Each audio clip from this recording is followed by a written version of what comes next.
Hi, I'm Isaac, and today I'm going to talk about my creative practice. As you can see here, usually I do sketches before I do my paintings, and that's because everything starts with a sketch. Usually last semester and parts of this semester at around 7 to 9, I'd wake up and I'd go straight to coffee, either going to a cafe or sitting in my living room. And what I do is I would do quote unquote research and development for the projects that I want to do in my mind, which are my paintings. And those might or might not become real and be in some kind of class. But yeah, usually I'd spend 2 hours on that, just looking up ideas or thinking up ideas, usually starting with a scribble or a doodle. But if I had absolutely no ideas, I would just go to practicing how to do portraits because my practice is usually based upon human expression and just how we act and how we are. So I do a lot of portraits and I also do a lot of human anatomy, just to better practice that because I found out that I suck at those things and I need to be better at them if I want to draw or paint what I want to paint. Now when I paint things, people would think that I just paint exactly what I draw, almost a photocopy of it, but actually what I do is I take the ideas of what I draw, what I put in my sketchbook, and actually I kind of throw out my sketchbook. I put it in some place I don't know, and I kind of just work from memory, in a sense, and try to innovate what I thought was good and try to throw out what I think is bad.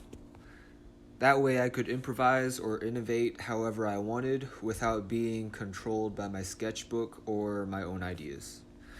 Now, going to some of the works that I am doing, I'm going to show the process in my sketchbook and then show you the finished painting.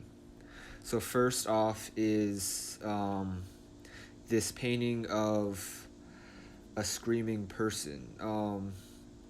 Once when I started my sketchbook, I was really interested in human expression, how people express themselves, and I was really interested in what kind of human expression is uncontrollable or unadulterated. And the more I thought about that, the more I thought that, shouting or screaming in whatever way, in joy, agony, pain, anger, those things are almost uncontrollable.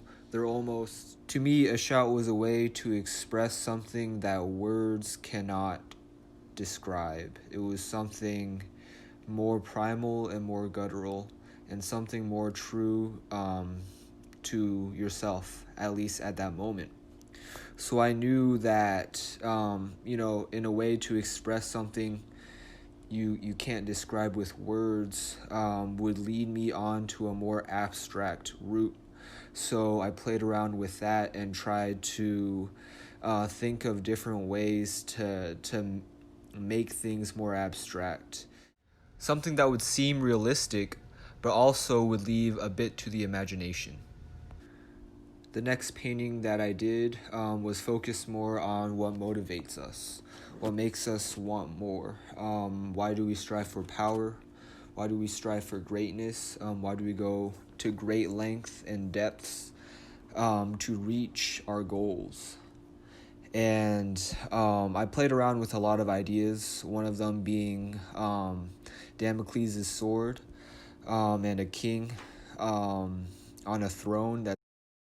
But at the very end, I was looking at a ballerina because the motivation, the dedication, and the sacrifice that a ballerina has to make to get onto that stage and perform everything perfectly encapsulates what I was trying to draw. For me, it was a perfect example of sacrifice and, for better or for worse, transformation. I hope you found this helpful, and have a nice day.